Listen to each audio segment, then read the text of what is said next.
Well, that's some qualifying over for the Ferrari Challenge for race number 1 today. They'll also be doing a similar routine tomorrow for the second race of the weekend. But I'm joined here by someone who is currently coaching some of the drivers in this paddock, and that is esteemed GT star Matt Griffin. Matt, I may say it's great to have you here. It's been a long time since I last saw you. The last time I saw you, that was in the British GT, and that was in Ferraris as well. So, no, exactly. How was that actually? Just I mean, I love the British GT Championship. You know, recently I've been racing more in the European Le Mans Series and World Endurance Championship and some international stuff. But I'd love the opportunity to come back to the British GT because it's a great championship. Unfortunately, there's no Ferraris in it at the moment. So if that changes, I'll expect my phone to ring and get me back on the UK tracks because. You know, the European tracks are one thing, but coming to race a place like Oulton Park or Brands Hatch Grand Prix is fantastic. Yeah.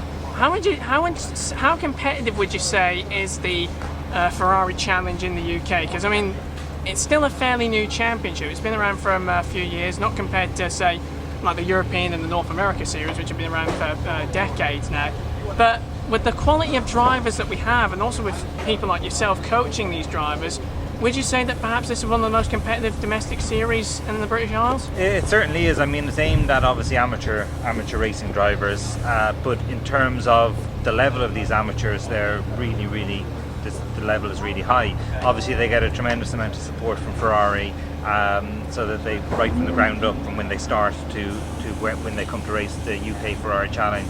But you get guys like Carl Cavers, who's also doing British GT4, and he's running at the front of that. He's also running at the front of this championship. So I think it shows the level that the UK Ferrari Challenge is at.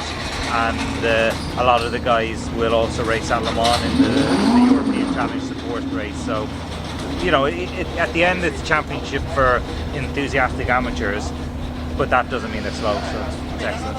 Yeah. And also, talking of especially your involvement in Ferrari, you've been with Ferrari for quite a few years. Especially in the GT3 ranks, you've raced in pretty much all of the current and former GT3 machinery. How would you say the sort of Ferrari competition package in sports car racing has evolved over the years in your time that you've raced with them? I mean, it's definitely it's evolved a lot in terms of, you know, the support and the interest from Ferrari in GT racing has grown year by year. So obviously we had the 430s, which, you know, Ferrari, you know, built the cars and supported them to a certain extent, and then with the 458 came kind of the advent of the factory teams, factory cars, and from there, helped honestly by Ferrari Challenge. It's a great feeder for the Ferrari, you know, GT cars around the world.